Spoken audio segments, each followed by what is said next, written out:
Hello, everyone. Welcome to Wisdom Wednesdays. Can everybody hear me all right?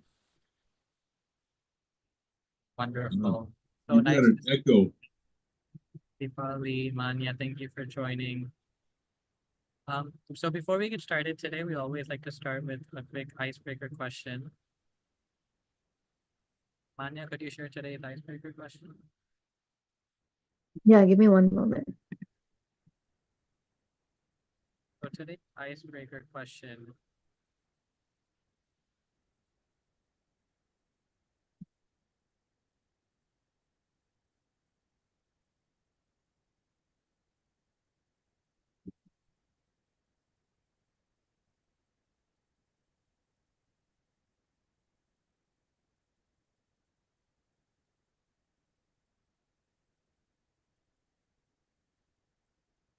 Today's icebreaker question is, what do you do to keep your inner child alive?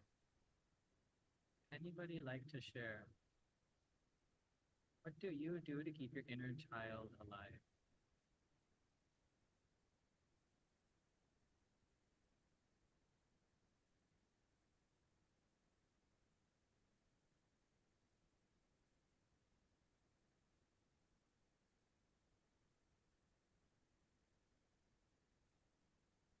Or are we all adults here?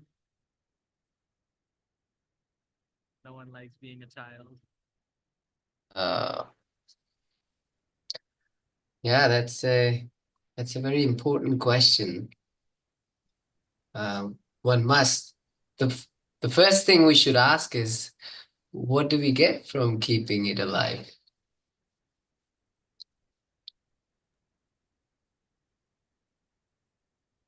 Yeah, Graham, go ahead. I'd have to say, what I do to keep my inner child alive is humor.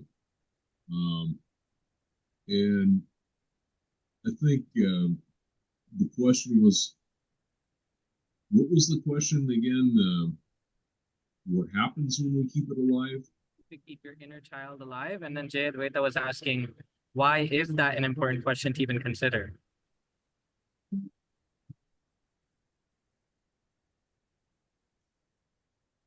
I think we like we like to be young at heart. At least I do.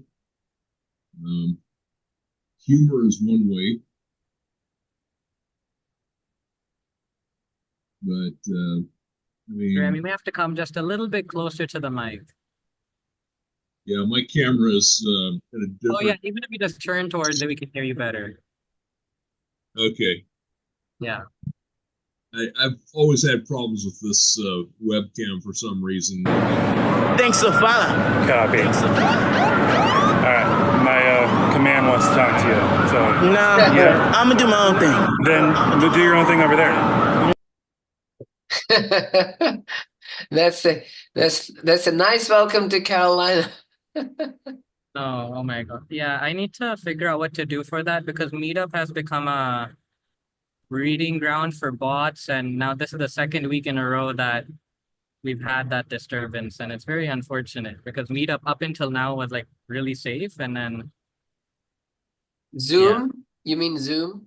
no, on Meetup, like people join through Meetup. So they're like fake accounts that just join our Meetup group and then they join our Zooms with just these like random automated dumb messages just to cause disturbances.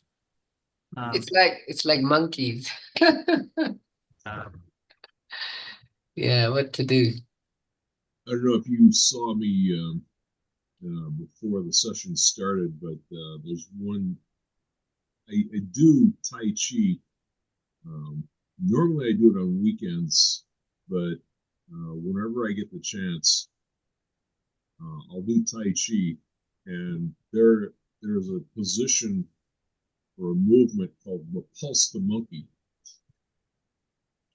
which is essentially you're fending off somebody when you're backing away, but at the same time you're pushing them, and they're trying to grab you, and you grab them at the same time. And you can this is a position or a movement you can do pretty much perpetually. there's other movements in Tai Chi like that as well. But for me, Tai Chi keeps my joints are really stiff, so I use it to keep my joints more or less flexible. That was my 2 cents worth.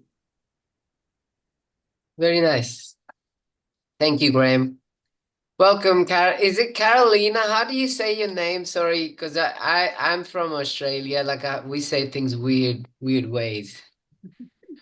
So I'm Brazilian. So in Portuguese, we would say Carolina. Carolina. Yeah, Okay. here people say Carolina. Yeah. In Australia, we would say Carolina too. We Oh, don't say, nice. yeah. So Yeah. you're right. Todo bem, right? Todo bem? Tudo bem. Todo bem, yeah. Muito prazer. That means how are you? That means how are you, right? Very, very good. Yeah. Yeah, it can mean a question, like you can ask using tudo bem, and then you can answer also, say tudo bem. Todo bem, yeah. So it can be like, yeah, I'm okay, or it can be, how are you? Nice. And I went to Brazil in 2019. I went to a really far out place. It's 6 hours north of Rio. It's a place called Caijambu, and they have they had a fully self-sustaining community which depended only on the land and the water around it, and the whole mountain had like 250 small and big waterfalls. They call it cataratas, right, in Brazil. Yeah, so they call it the crying mountain because it's the all year around. There's like just water just gushing out from all directions. So this bunch of people, they lived off the land, with the land, for the land, and they made their own electricity. Like they had little dynamos, like parked around different parts of the mountain, and that was producing electricity. And they lived off of the wood that came from the forest. They cooked the food with the wood, and they made these little houses with the mud and the straw. Wow, what it's called? Kaijambu, that was the name of the city. Kaijambu. Ajambu. Yeah. It's 6 hours north of Rio. It was a very beautiful experience. I'll send the location to Ayan here, and he can pass it on to you. Oh, okay. Yeah, I had to look it up for that. I've never heard. Yeah. It's amazing. Are we ready to dive into today's talk? Yeah. All right, perfect. The floor is yours. So we are so fortunate to have Jade with us back for another Wisdom Wednesday. I think his presentations are always some of the most well thought out, researched presentations in our Wisdom Wednesday series. So I'm very grateful to have him join us. I was talking with him recently, and he said he spent over 20 hours preparing, researching for this one. So I know that there will be a huge amount of value that all of us get, including myself, from today's Wisdom Wednesday talk. Jayadvaita himself is a yoga teacher. He is a world traveler. He's also an entrepreneur. He runs a business called Uncle Harry's, which produces natural products, everything from tooth powder to essential oils. It's based in Redmond. So he's well versed across the board, and brings a lot of practical, in-depth knowledge to the table. So Jayadvaita, thank you for joining, and we are so excited to hear what you have to share with us today. Yeah, thank you for having me. Okay, thanks guys, and thanks for that introduction. I'm not a lot of all of those things. Just me. I think all the travel, all the business, all the things have happened in the past, but today it's just me, and I think our past in a way does define a lot that we are today. And this topic that I chose today also sort of we'll touch on that aspect of past, and obviously the title itself is from whine to shine, like people complain, and complain usually are in the past, like they are in the present, but talking of something that happened, not going to happen. So sometimes people do complain about something that is about to happen, but that's rare. So um so let's dive into it, and I think it's today's presentation is something that is not run-of-the-mill gratitude talk.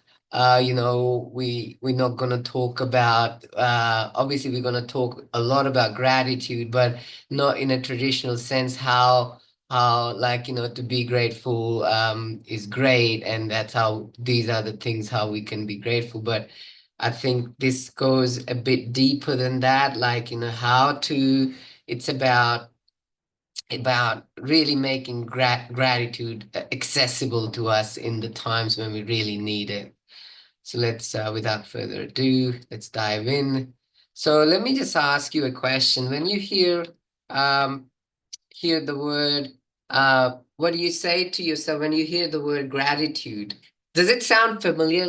Like, I know this, Jayadvaita, I really know what you're talking about. Gratitude, it's gratitude. I've heard it a million times. What about humility? I know this, right? What about patience? I know that too. What about kindness? I know this, Jayadvaita, I really know this. So, you know, that's really in essence what I want to dive into today is like, a lot of the times, don't we just stop at that very first thing? I know this. A lot of the I see in real world, I think this is like the biggest stumbling block, biggest block in our learning, this concept that I already know this. I don't need to go into it to understand it. So and I see that when people, including myself, go through this route of mental space, that I know this, it creates a barrier. It actually blocks us. It blocks us from learning something new, from learning from really utilizing something we already know, because there's a huge difference. There are times in my life when I thought I knew something, but it turned out to be something totally different. But I had to learn it the hard way, and sometimes the cost associated, not just the financial loss, but a loss of emotions. It could be a huge loss, huge loss. Uh, you know, you could be missing out on billions and billions of dollars sometimes. For example, who knows about Blockbuster? Have you guys heard of it? Blockbuster Video. Yep, yep. I didn't think they were around anymore. They're not around. They're not around, and that's exactly is my point. So Blockbuster had the opportunity to buy this company. That company for sure. This company, not once, not twice, but 3 times. First time at 1 million, second time at 50 million, and third time at 100 million. Any guesses how much Netflix is worth today?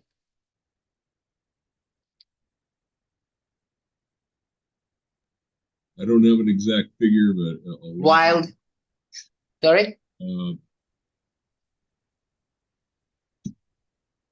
million. You're yeah, overshooting the mark. 500 million, did you say?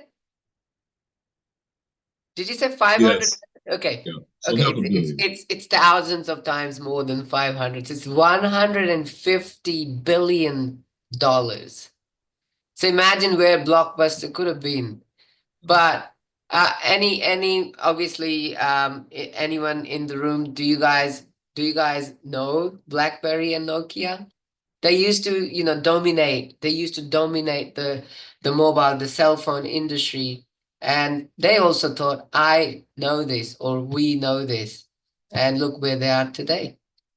So this is the point, a lot of the times, the difference between knowing and living is so big, it's so massive that you can live the whole life knowing and it would never impact anything in your life.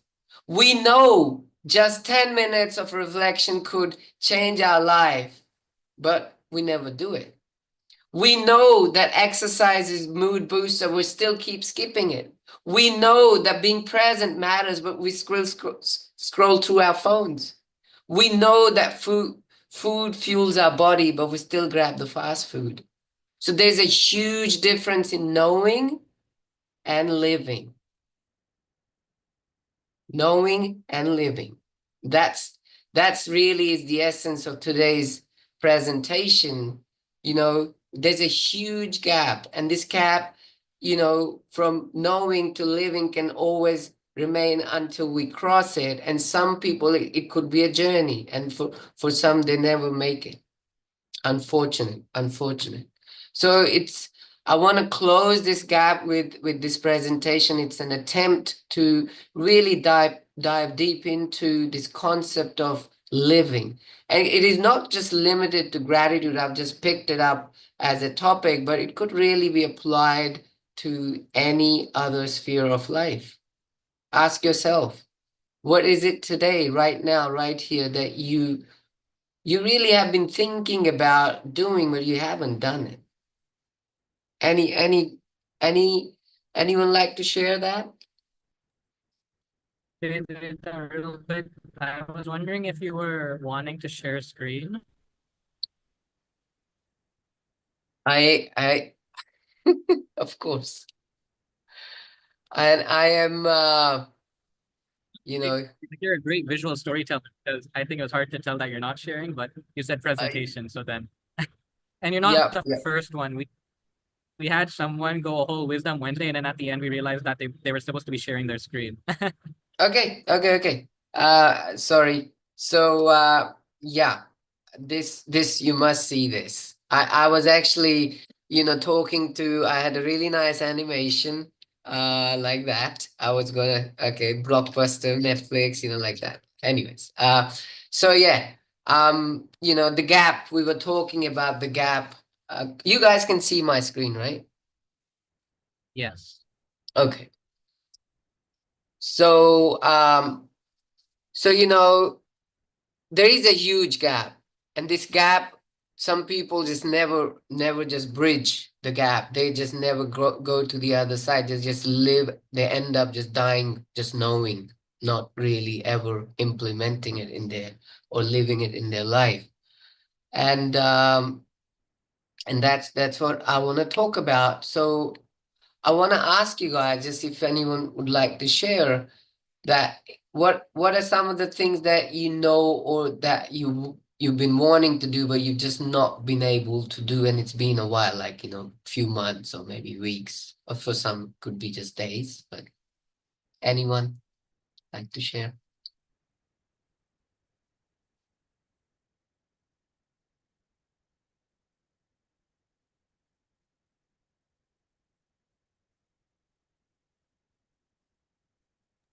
I was thinking about working out and finding a more structured time to it because it feels kind of, oh, when I feel like it.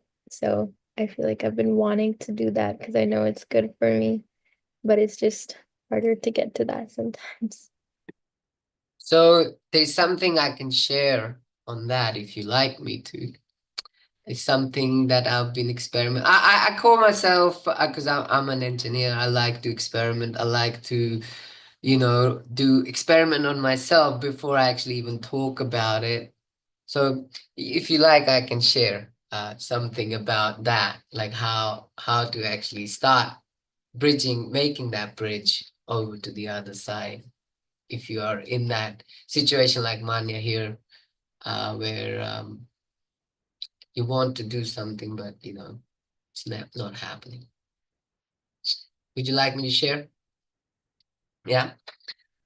So it all started in November for me. I had been, again, like Manya, I've been wanting to read.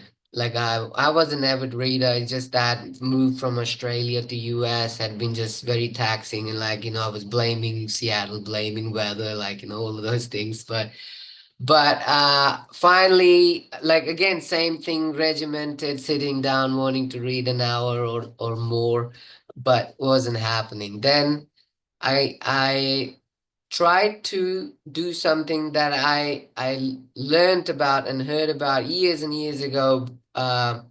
It was a concept of just just small, tiny, just the smallest chunk of time that I'm really willing to do every day. And if I don't do it, I should really be embarrassed of myself that, you can't even find 10 minutes out of your 24 hours. I did that to myself. So okay, I'm just gonna do it for 10 minutes. Come rain, hail, or shine, I'm gonna do it 10 minutes, and I'm not gonna go to bed before I have done it for 10 minutes, at least for next 3 days. I did it. I sat down the first day, 10 minutes, second day, 10 minutes, but something magical happened. On the third day, it got so interesting that I ended up reading for 25 minutes, which would have been rather impossible if I was still thinking about that 1 hour. So from November till today, what is today's 29th of January, I've not missed a single day, and I can say this with eye to eye. I've not missed a single day. I've not missed a single day. And I have an app. And again, that's also about because so look at this. This is okay, I have to change my settings. Sorry guys. Because you can't can you see there's some sort of it's a calendar, but just a second, because hang on, I'll have to not blur my background. Okay,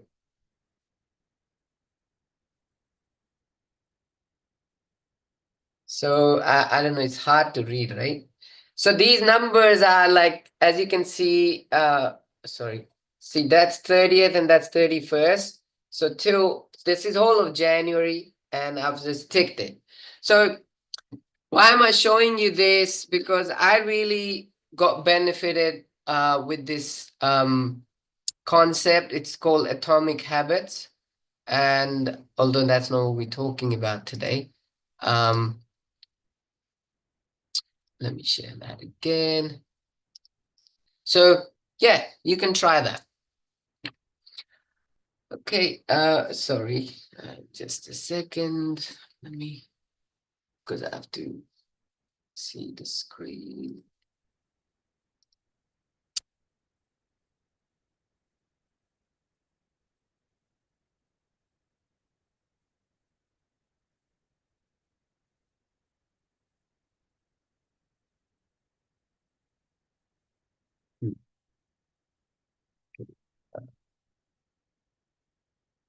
Okay.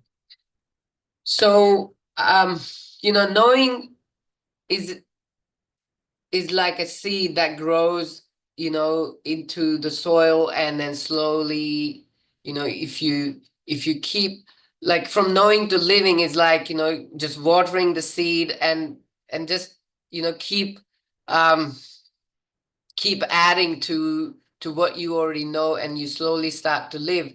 So uh you know you have to think about it, how many people, okay, maybe I'll that's a question for Ayan. Ayan, tell me, how many people are there in Mantra House's network that we put the ads to this session out for?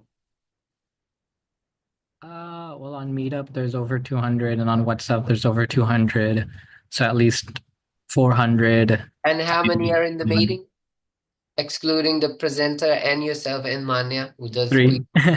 Great. So this is what it means from knowing to living. We know that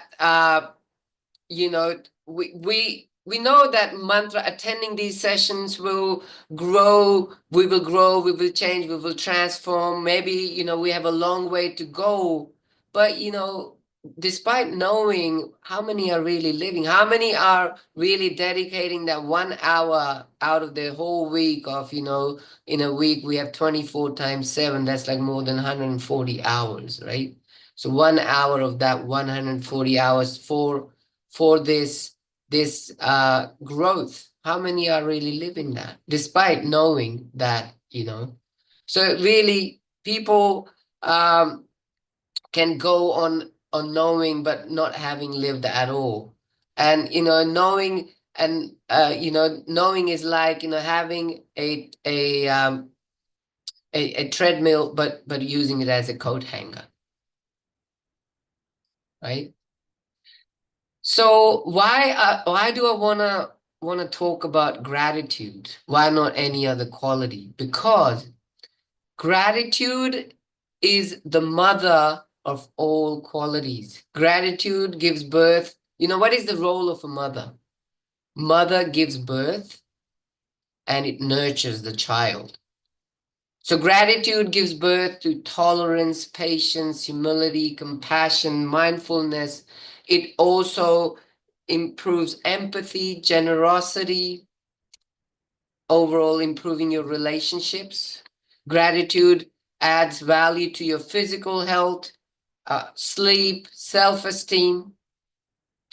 Gratitude can do a lot. It can do a lot. So, how many of us think here that life is tough? Yeah.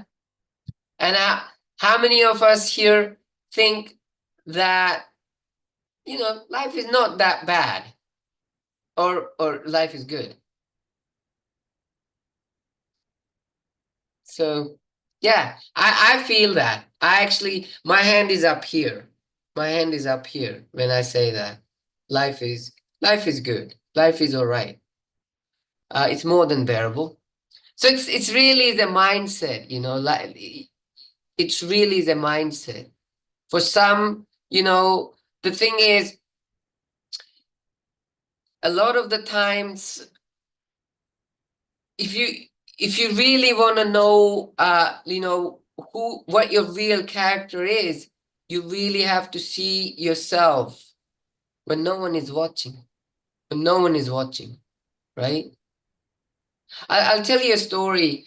You know, I used to live in a dorm, in a uni accommodation in the countryside, Australia, and in the mining district. You know, lots of mines. So there was a school of mine there, and you know, it's tough. You know, it's tough. Not saying from that life is tough point of view, but it's tough being out there. Imagine a town with just about, you know, 20,000 people, and the next big city is about, let's say in American language, about 300 miles. Um, uh, and you know, you are just surrounded by rocks, just rocky desert, nothing else around it. There's no restaurants, no places of you know, entertainment. All you have is your university, a huge university with a big library and your uni accommodation, and that's it. And in that, you have Bill, who is our accommodation manager. So Mr. Bill Ferris, he is an old man, an Australian guy who always lived in the countryside, 60-year-old, always managed the accommodation since he was 30 and now he's 60. So for 30 years, he's been managing it, and he's just strict as they come. So we always used to be very afraid of him, like, as you know, like we had dorm with about 20 rooms on the ground floor and 20 on the like we call it ground floor and first floor, not like America. So ground floor is like first floor. So first floor for you guys and second floor. So 2 floors. Uh, so Bill would come every almost a fortnight. It's a hard ask from students, that to all boys, you know, just keep the place neat and tidy, you know, you got to do it. Then he will come And this one time, like, we just got it all together. We cleaned it all up and we were just very happy. Yeah, good, looking great. He went through the kitchen, went through the toilets, went through every room, went through the common room. And then we were just happy. And I was just following him with the dome captain. And we were just very happy. We did a great job. And then as we just opened the door, and we're just about to just see him off out of the dome into the next one, and he just stopped, and we were like, we were very happy to see him stop, that he will appreciate us. And then he did the most unexpected thing. He lifted his finger on the top of the door, and then he showed us his finger was full of dirt, and he turned around to us. This place is not clean. This place is not clean. And we were like, he got us. He got us. So the main point of the story is that, this is how life happens, and this is where we need to change, when no one's watching, where we can't even imagine. That's where we need to go in, and we need to try and change that. Only then we'll be able to live a life of good character and build that character to a point where we can lift our head high and say that, yes, I tried and I did my best. So, gratitude makes the soil of our heart fertile. It actually allows it to be cultivated for all other qualities. And so that's why, so life is tough. It's just a mindset, just like, a lot of the times we think, oh, have you guys have that happen to you, where you say, why me? You're sending a text to your friend telling them about how careful you are with your stuff, and suddenly you drop your phone, and then you say, why me, gravity? Like, really? Your dog ignores you all day long, and when you just sit down to have dinner, and you have your dinner in your lap, and he just decides to just come and give you a hug at right that time. Why me, Figo? Why me right now? Right? So this is a syndrome that the Western world, that the modern world, pardon the ad. I want to share with you this. Occurred on the street. Oh, how do I skip it? Every year, every day, thousands of people fall victim to FW. Can you guys hear? So cold. Starving. Nobody cares about me. Also known as first world problems. So cold. Somebody said the AC is 72. I need it at 73. Leftovers. Nobody cares about me. You commented or liked my status? Hi, I'm Ryan Higa, and for just 5 hours of attention a day, you could help somebody with FWP. Everyone keeps putting so much pressure on me. I don't know what I want for my birthday. I have too much chips for my dip. If I open a new dip, I'll have too much chips for my chips. These companies are making new iPhones. Now I have to get another one? They've been through so much struggle. The remote's over there. But I'm all the way over here. So much hardship. My iPhone 5 is too big for my skinny jeans. So much attention. I poured my cereal without checking to see if we had milk. So please, show your support and send them this video. And show them how much we care about their FWPs. I bought too many groceries. Now I have to make 2 trips. All you have to do is call the URL, 1-800.org, and we'll send you the FWP helping kit, which includes a bridge, a straw, and a full cup with a cover. Here's a bridge. Now get over it. Here's a straw. Now suck it up. Here's a full cup. Now shut the full cup. With your help, we can put an end to FWPs. Focus on the real problems, like starving children or homeless people. Because if you're complaining about something as silly as the iPhone 5, just wait till you see the iPhone 6. Oh, this is the iPhone 5S. This is the iPhone 6.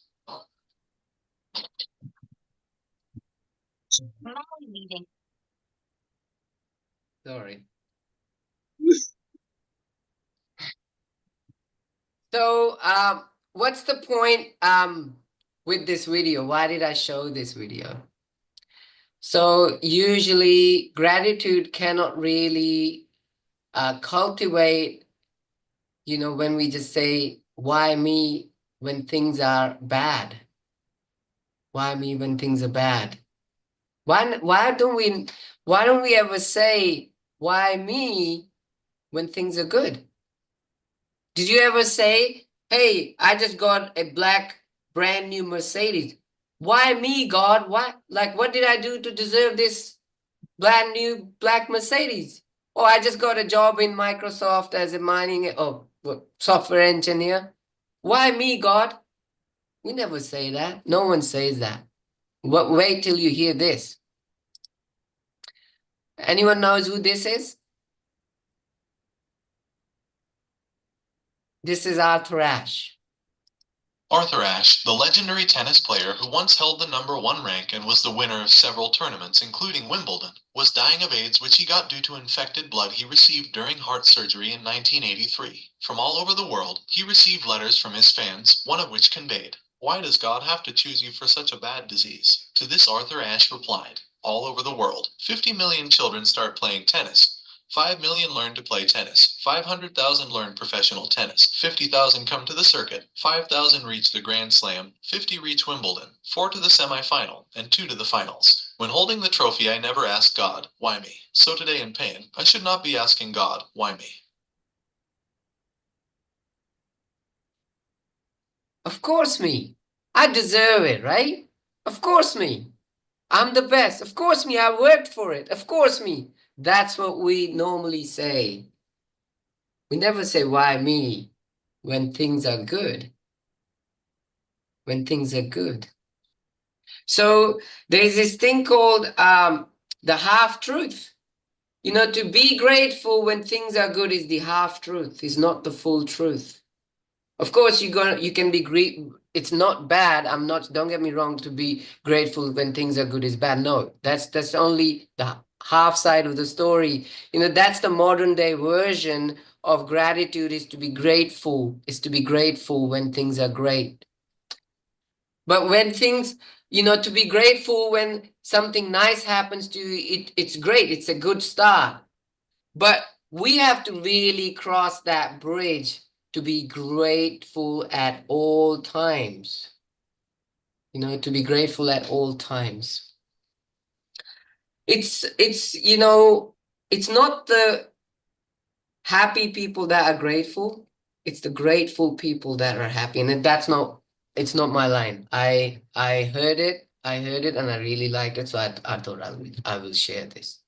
So remember, it's not the happy people who are grateful. It's the grateful people who are happy. So we all know that life is not all just happy, right? It always goes from happiness to sadness. And so if you're only happy, if you're only grateful when your life is good, then you only are grateful 50% of the time. So you're telling yourself that I'm not going to be happy for the other half of my life, or be grateful on the other half of my life.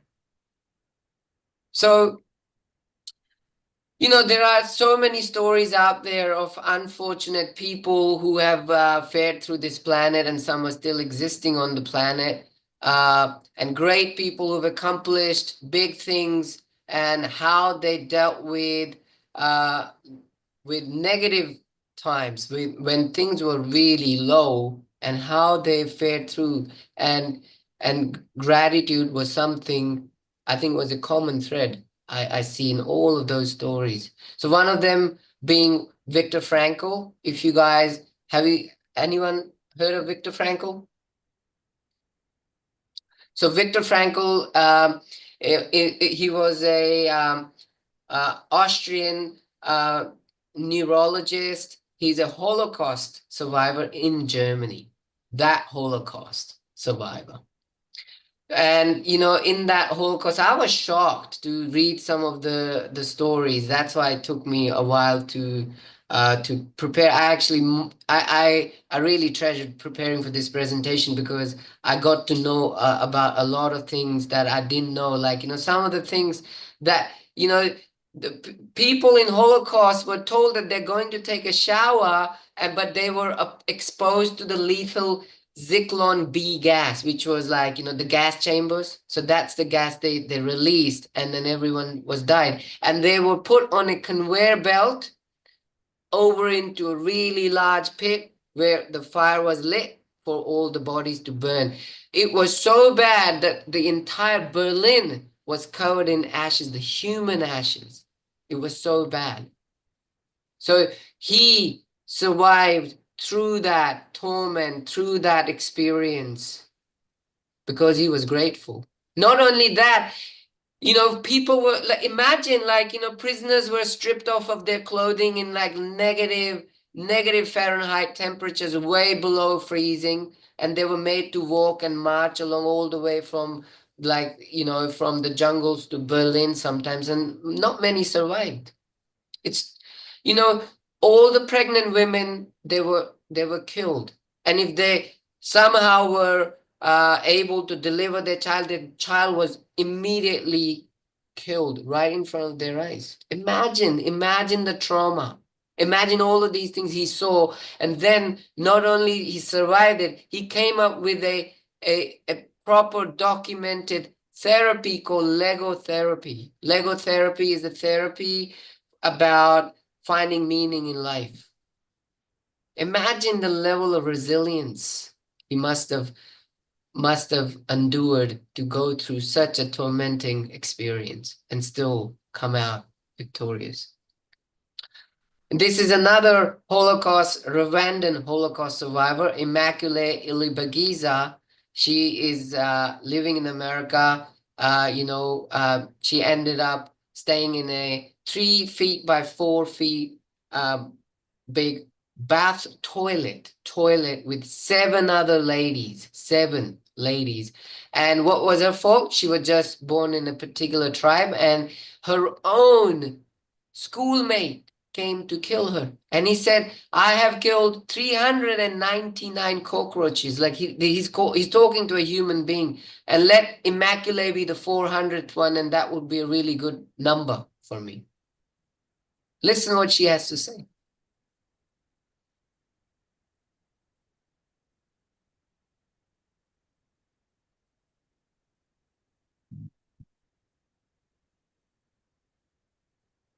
When the genocide started, they started to kill people of my tribe.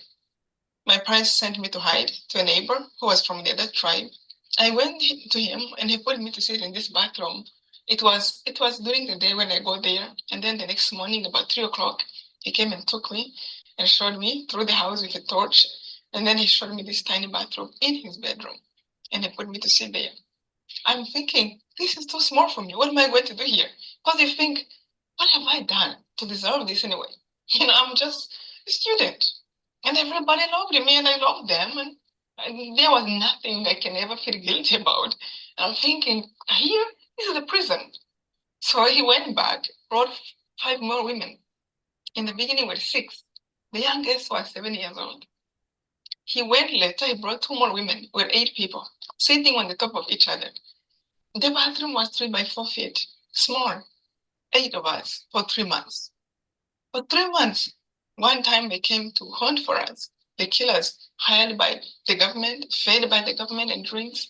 And one guy stood outside. I can hear him. He went to school with me, primary school. And he spoke and he said, I have killed 399 cockroaches. That's how they called us. And he said, I want Immaculée to be the 400. That would be a good number. And I'm thinking, somebody lost their mind. They don't remember that I'm a human being. What have happened to him? This is a man I would call a friend in a normal time. Like when we were going to school, he was just a normal person. And he found the 400 person to kill and more. It can make you go crazy. You just want to tell them like, it's me. It was bad. Like in my mind, I was so angry. My skin was just burning, like you are on fire. So angry and so fearful at the same time. They came searching in the ceiling of the house. They came under the beds, the closet. It was completely the grace of God that they did not find that bathroom. And I remember when I was saying our Lord's Prayer, and I remember reaching to that part that said, "Forgive us as we forgive those who trespass against us." And all of a sudden, it was almost like a picture of all the killers was in front of me. Thousands, if not millions. And it was almost like Jesus. So the point is, you know, she was in a really bad place. But now, where she is, you want to know? She has written a book called Left to Tell. That's the title of the book, Left to Tell. And it has been translated over 30 languages. She travels around the world, and she's a very revered personality. And she spreads her message of forgiveness. How noble is that? You know, and Viktor Frankl, he says, if there is meaning in life at all, then there must be meaning in suffering. How deep is that? There must be meaning in suffering. So really, you know, of course, we all know David Beckham, right? Who doesn't know David Beckham, right? Everyone knows. He's the guy who started the most hair trends, the fashion trends. In fact, the most trends. You know, he's the only player on the planet who has won titles. When I say titles, like big titles in France, Italy, England, USA combined. He's the only player. Spain including. And who's on the left? It's Sir Alex Ferguson, who was his mentor. He was the one who hired him. He wrote a book, his biography. In that book, he literally criticized every single player who ever played for him, including David Beckham. And I would have played the video, but I think we're running a bit short, bit behind.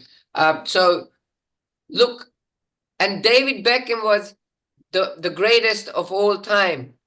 He didn't criticize him for his game. He actually criticized him. You would be shocked what he criticized him for. He criticized him for choosing Victoria. Choosing Victoria, who's his wife. Even today, they have 4 kids together. Their marriage is strong. There's nothing wrong with this choice. But look how David Beckham responded to that criticism. I'm not going to sit here and be negative about a man that gave me the chance to play for my boyhood team. Yeah, you know, that I'd always dreamt of playing for. You know, for me, like I said, he gave me the chance to do that. He believed in me. He believed in the rest of the young lads that came through this with us. Funny thing was, obviously, I'm involved in the MLS and I'm involved in bringing my own franchise into the league. And actually, he was one of the first numbers that I was going to call to be manager, but not now. I'm not so sure anymore. But I'm not sure I'd accept. But he's missed out on the chance for a few years. All joking aside, you know, I think at the end of the day, I wouldn't be negative about Sir Alex Ferguson because he was the man that gave me the chance to live my dream. When I signed my contract 6-7 years ago, my manager Simon Fuller actually got a clause in the contract that enabled me to have a franchise at the end of my playing career. And obviously now I've stopped playing a year before.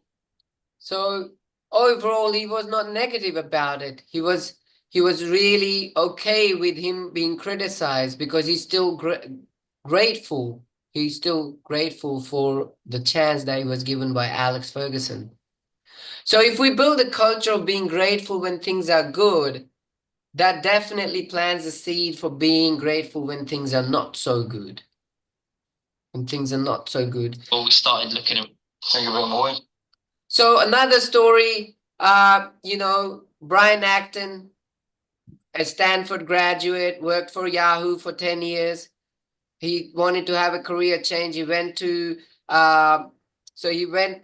Twitter in May 2009, got rejected. Look what he had to say. That's what he tweeted. got denied by Twitter headquarters. That's okay. It would have been a long commute anyway. And then few months later in August, he went to Facebook. He got turned down. He said it was a great opportunity to connect with some fantastic people. Looking forward to my life's next adventure. And guess what his next adventure was? An app that is used by practically half of the planet, WhatsApp. He sold that back to Facebook for $19 billion. Imagine he would have settled for, you know, 2, 3, 4, half a million, 200,000, 300,000 or $500,000 max. And where's $19 billion? Because he was grateful. You know, it's not easy to be turned down after 10 years of experience and being a Stanford graduate. Not easy to take that you're being turned down. He did not say, why me? He did not say that. So really, I'm gonna have to rush because it's almost 7 o'clock. But you know, I feel, you know, there are, like, in my research I find, like, you know, these are 3 ways to be grateful when, you know, especially when things are not working out. You know, reframing the perspective, finding the right connection with someone or something of the past, of the present, a person that, you know, you really confide in, you know, and taking strength off of that and really being resilient, you know, finding hope in the hardship. So I'll just share with you a real life story of my own life. So in 2021, I was in Australia. My mother was supposed to be with me, but when in 2020, when COVID first started, we were visiting India, and she said, like, she was due to be back with me, but she said, look, you know, I want to just stay here for another month and I'll join you in March. And obviously, we all know what happened in March 2020. COVID hit. All the flights got canceled, everything was shut down. So we were praying and hoping that she'll be okay. She'll be okay. She was okay. She survived the first year, you know, entire first year of COVID. But then obviously, you know, with time things got complacent and she just got a bit lax. She caught COVID and she passed away. From the day she got COVID to the day she passed away, literally in 25 days. I lost my mother. I watched her funeral on WhatsApp video call. I was devastated. I was so low. I thought there was no hope for me. I'm doomed. You know, this is like the person who I love the most. I was so guilty of even, you know, not being at her funeral, not being with her. I tried every which way, but Australia was so locked that, you know, they were calling it Fortress Australia because no one could get in, no one could get out. So Australian citizens were also trapped like me. I was trapped. I was not allowed to travel. And in that, I did the most unprecedented thing that I never thought I would have gone to that length. So I did find some strength in walking up to the senator of our area. I walked into his office and I threatened him. I said, here is my, you know, as an Australian citizen, I was asked to apply for travel permission.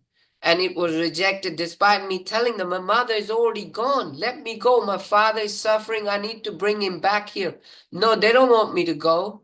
And then I went to Senator and he immediately got in touch with the permission office in Canberra. And within 3 hours, I had my permission to travel. But this took 3 months of suffering after my mother. So in August 2021, she passed in May 2021. I was allowed to go. But what it did, it opened up the floodgates of thousands and thousands. I shared that message on social media that this is the process. I got so many people contacting me.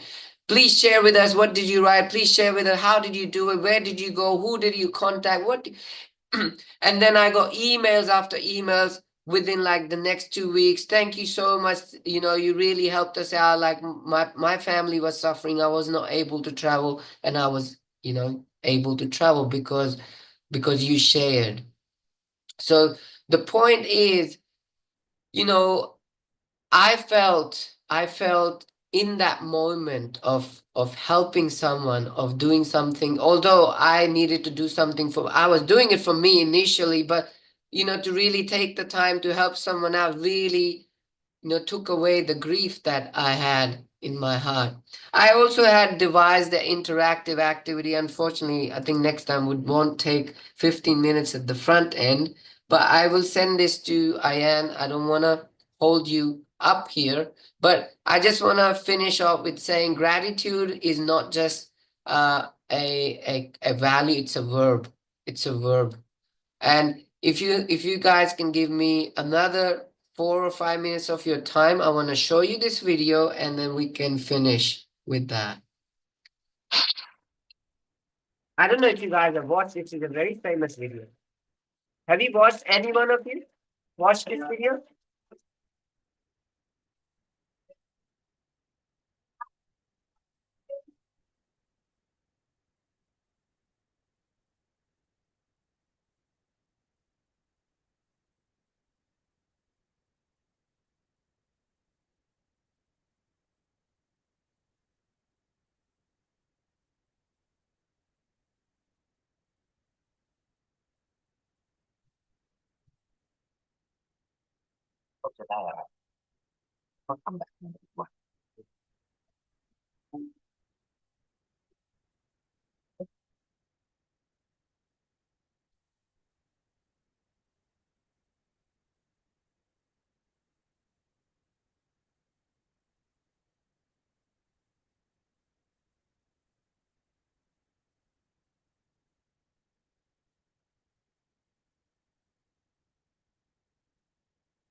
Who is crying right now?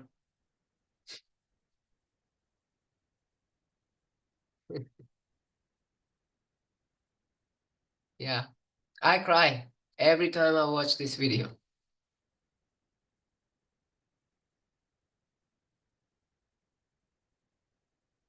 So yeah, we all have been given a lot. Just by I had one more thing I wanted to do by going on a website where you get to actually see where do you stand in the world.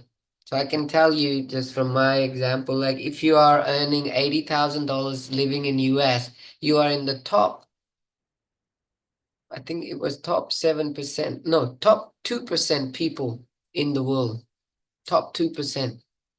By income, by facility, by healthcare, education care, every care that you can imagine. So we can really do a lot. We can change a lot. And we don't even have to travel to Africa to make that change. You can start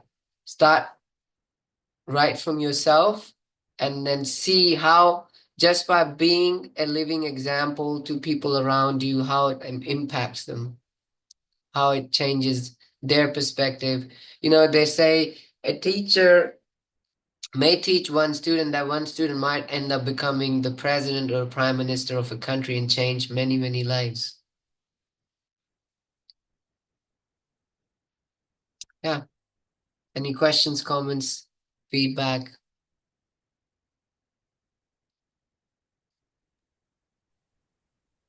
When you ask about life, life itself is not fair. Sorry, you gotta come closer to your mic. I can't hear. Life is not fair, but what you do and these actions of these people that we talked about, that's what makes the difference. Yeah.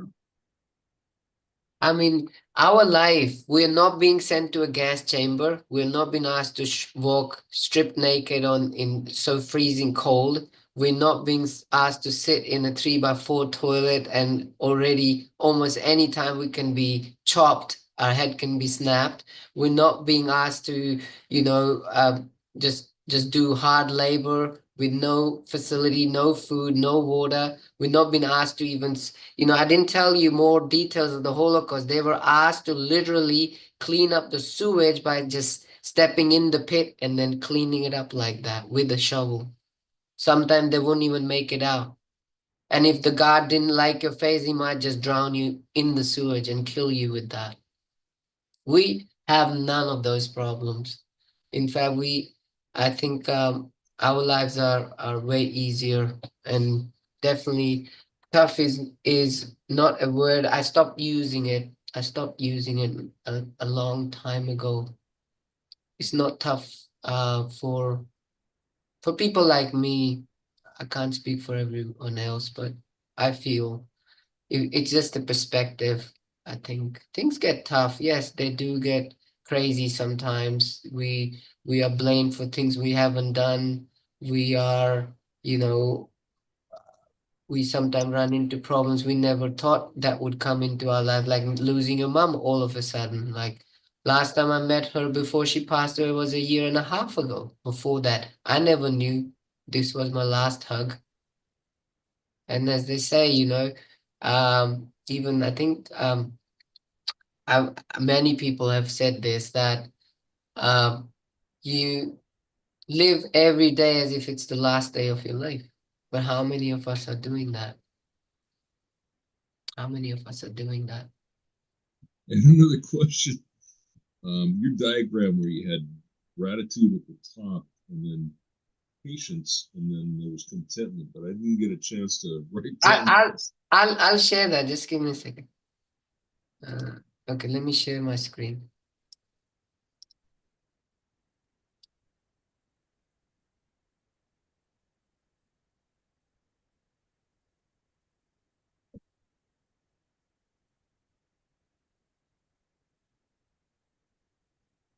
Can you see my screen? You can't see my screen, right? Not yet. Okay. Let me share.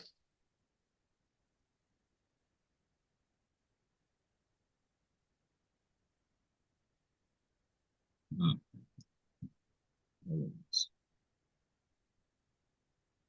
I can give you more. That was just a sample. These are the key qualities that I think even if we can cultivate.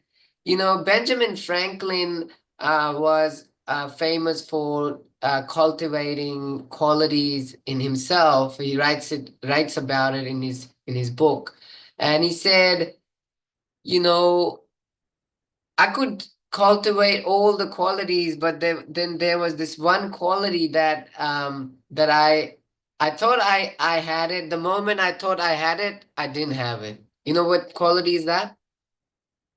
It's the humility. Think about it. The moment you think you're humble, you're not humble, right? You're not humble. So it's a crude example. It's a funny one too. I'm gonna say it. Please, you can laugh at it. They say it was a mentor of mine told me. He said, humility is like underwear. It's really decent to wear it, but it's very indecent to show it.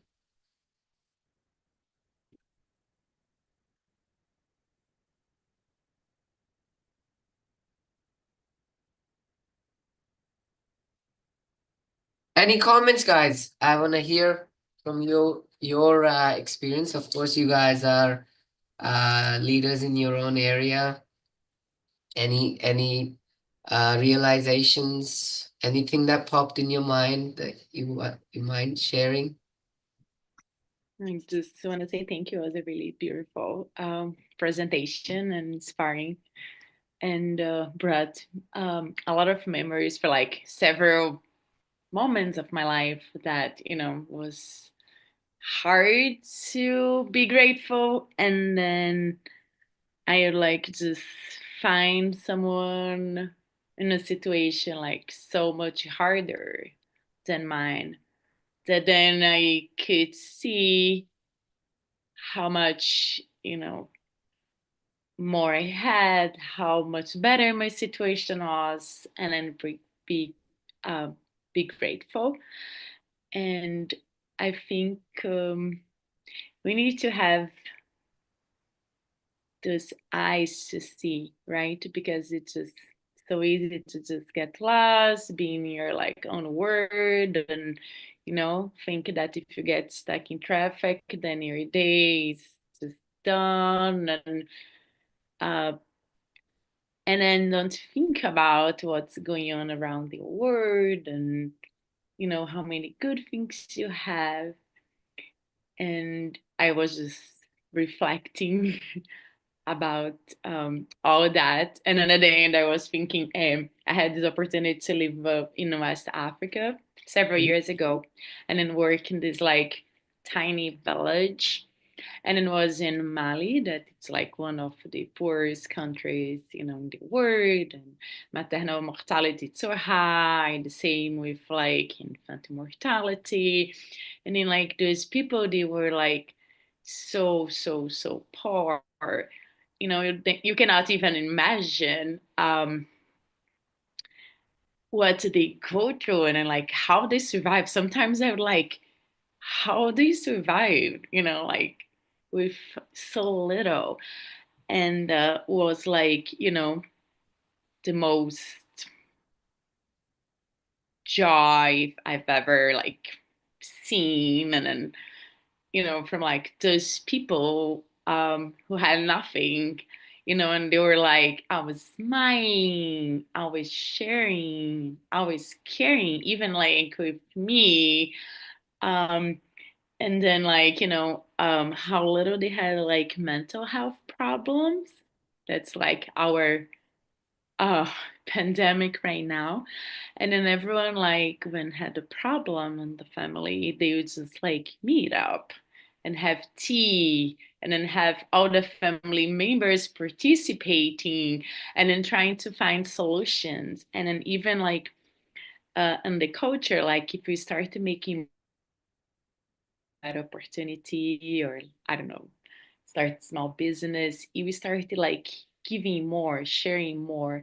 So then like there was like, if someone started like getting richer, like just having more than everyone else in the village, then they would not see you with good eyes, because that person probably like lost their ability for sharing with people who have less. So I learned, like when you go to a place thinking that like you are helping, but then you are getting the help. I learned so much living there. And then, yeah, just like brought a lot of memories when you were talking and I was watching the video. So, and then I'm going through like a grieving a moment right now. And yeah, it was just super special, because I think I'm trying to fight, the grief, and then try to like be grateful for the moments we shared with love, and the opportunities we have, the time we had together. And yeah, so I was feeling like, oh, this class was for me today. It was really important. So thank you so much. Thank you. Thank you. Appreciate it. Thank you for the heartfelt uh, realization that you shared. It's definitely, I resonate with that. In fact, there is a movie I actually want to show to this group, maybe one of the evenings. It's only about 45 minutes to an hour. Touches exactly what Carolina just said. you know, how it's about a tribe. It's a very funny movie. It's very amusing movie, and but it's got a deep meaning in it. But it's like a comedy movie, not made for comedy, but you know, it's like a satire on exactly how, you know, just by getting wealth and how people change, and how everything changes all of a sudden. Like you were poor, and then, and this movie, that in this movie, the funny thing is that wealth, you'd be crazy to imagine it is a tribe, and suddenly they get a glass bottle, and there was like fights over this glass bottle, just one empty glass bottle. And there were some really creative uses of glass bottle there are, and that's the amusing part of the movie. But it's very, very amazing. I think I felt, or I'll share that, but I think maybe we can watch it one of the days in these sessions. Anyone else? Graham or Manya? Yeah, I really liked your perspective on knowing versus following. And I feel like Living. Yeah. just crossing that gap is so important. And I was reflecting on this and thinking about, what is stopping me from being so grateful. And I realized that innately, sometimes, even though our problems are not as difficult as others, sometimes we get on this, or I get on this comparison platform where I start to compare myself with people who have, um, more or have things differently than me. And even if I have gratitude in my heart innately, it starts to transform into feelings of, why can't I have that? And this envious feeling. But and then when you said practice gratitude in the positive moments, which will make it easier to practice it in the moments that we don't feel like it. So I think that was something that I want to try um, and reflect on. So thank you so much for this presentation. Thank you. I would like you guys to take a note of these 3 steps. It's really helpful. And I wanted to do this exercise. It would have taken about 10 minutes. There were some questions I had come up with. And it would have given you a perspective on how to be grateful in a difficult situation. So I'll just give you, like, for example, like, like you lost your job, right? So the perspective shift could be, I have more time to spend with my old mother and father, who I never used to get time to even sit and talk about. That's a perspective shift. Although you don't have to do it for 6 months, you can just be doing it for a few days. But in the moment, to get away from that overarching, really all succumbing thought that, oh, I lost my job. Say, no, no, no, I've got more time. I've got more time to do this. I'm gonna go for a run. I'm gonna go meet all those friends that I've not met in years, depending on how you look at it. And connection, I really reached out to, like, when my mom passed away, I stopped living at my home. I went to my mentor's house. I lived with them for a month. It really gave me strength. It really did. I mean, perspective shift in my real situation. I'll tell you, this is crazy. So when I was watching my mother's funeral on WhatsApp through the camera on a very tiny little screen, and I was crying and I was not able to hold myself. 2 people were holding me and I was just out of control. And suddenly my brother-in-law, who was showing me the video, he said, just ask him to gain some senses, and he turned the camera. He said, just look at this, please look at this. And he turned the camera. I said, what are you showing me? He said, he turned the camera around. In the same cremation ground, there was like a huge pile of white bags with something in it. He said, do you know what that is? I said, I don't know. He said, these are the ashes of the people who have passed in the last 20 days, and no one has come to claim it. No one has come to claim it. And he then showed me, he said, count how many people are here for mom. There were about 30 or 40 people. He said, that's rare. He was trying to change my perspective. Don't look at that all bad, Yes, we've lost her, but here is your father, 10 years much older than your mother, still alive. Here's me. Here's your sister. Here's your two nephews and nieces. Here's your old families and friends. And that really shifted me. That really perspective shift, Actually, I'm crying for one person. What if I lost my father? What if I lost my sister and other people? What will I do then? So perspective shift and resilience. I felt resilience when I really felt that I helped others. With my effort of going to the Senate. It really took a lot of courage and being able to speak boldly in front of a really big person. And I didn't know how he will react, and he's obviously have all the other responsibility. But it was something I did, and I didn't know I was that resourceful. I was that vocal, and how my voice gave it empowered so many others. So really, I thought, like, if you want to take a photo of this and do this at your own time, might help you. Thank you so much. Thank you. Thank you. Yes, I know there's so much content to present, and I feel like the 40 minutes or 50 minutes we have is never enough. Yeah. So nice to have such in-depth discussion. There's really so much to learn. If you are interested, Graham, Gilda, if you are around in the Seattle area, Jayadvaita is hosting an in-person workshop that's longer this Friday. I put the link in the chat. It would be nice to have you both. Graham would love to see you in person. I think it's been a while since we've seen each other. If you can make it, let me know. And if you even need a ride, I think we both live in Redmond, so like we can carpool if you would like. Um, but yeah, hopefully we will see some of you, all of you soon.